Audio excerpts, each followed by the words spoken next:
welcome to my office. It's Courtney here. It's a new year. 2019 is officially over.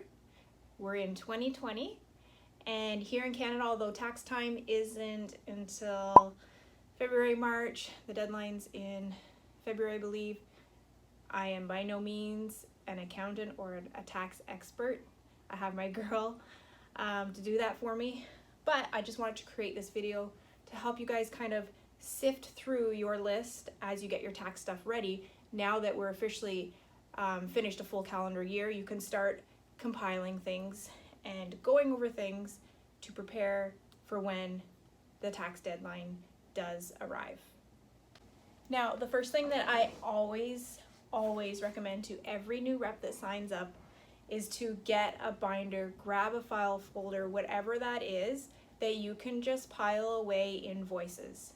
Your brand ambassador starter kit is a tax write-off. The clothing is a tax write-off. I want you to compile everything that is an invoice. I've got a whole stack here.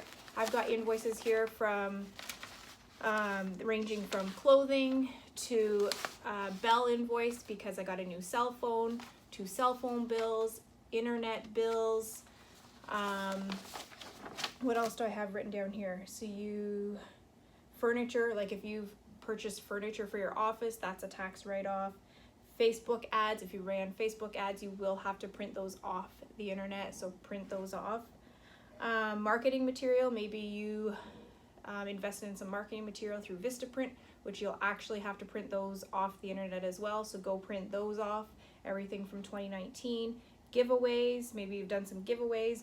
Books, personal development books, any books that you've purchased, Amazon invoices, those will have to be printed off. You'll need to go and print those off.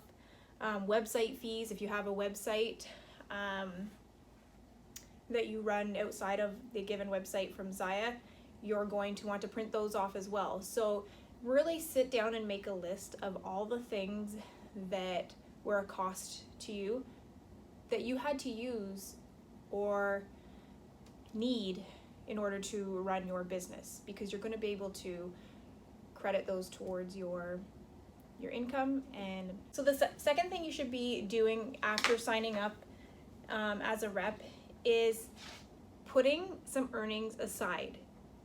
Again, I am not an accountant. I suck at math. It is not my forte, but I have sat down with an accountant and she is great. So you're going to want to put away at least 20 or 25% of your earnings into another account. I just learned this myself a couple months ago, 9 months into my business. So I, for one, was not doing that. So come tax time, I'm likely going to have to pay if the deductions do not offset my income. So I want you to make sure that when you enroll as a rep that you have that in the back of your mind. Maybe you've set up a separate Zyia account that all your Zyia paychecks go into. Then that's a different story. That's great. You have the money to pull from there should you owe at tax time. But if you have set it up to go into your checking account and you're kind of living off of the income that Zyia is providing you, I would make sure in the back of your mind that every time you get a deposit, whether that's the 8th of the month or the 15th, depending when your deposit goes in, that you want to calculate 20% of that, 25% on the high end, and put that into a savings account, because you're going to need that come tax time. Zyia does not take any deductions off us. It's like we're self-employed. We should ideally be paying taxes quarterly, from what I've learned from my accountant. But you can do this on your own end so that it's not such a hit come tax time.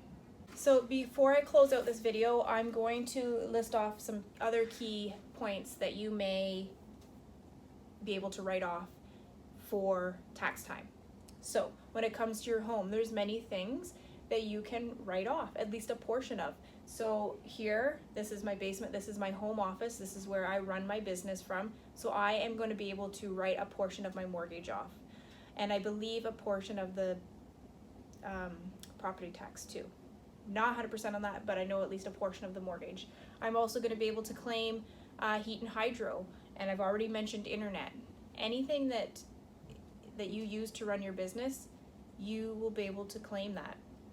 And then going down to travel. So if you use your car a lot for your Zyia business, I personally don't, but if you do, going back and forth to customers' houses, running parties, events all over the place, you can likely write off a portion of your car payment. Don't quote me on that, but it's something to ask your accountant. Gas, I believe you can write off. I think from what I understand though is you need to create a gas log. Like you need to have a little log in your car to be able to write it off. I'm personally not writing off anything with my vehicle because I do 99 to 100% of my business from this room. So, but there is that, there's car. If there's business trips, if you earned one of the incentive trips, but you earned your room but not your flight, there's a possibility you might be able to write off that flight. Maybe not if it's the incentive trip because that's for pleasure. But if there's business trips like you're going to conferences to learn, you will likely be able to write off that plane ticket.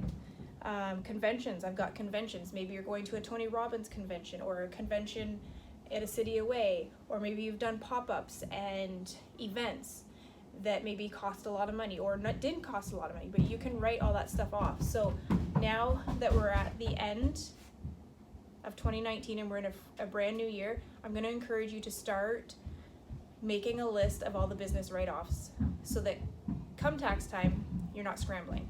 So those are some extra things to think about. I hope that you found this video helpful. Please like and subscribe for more content.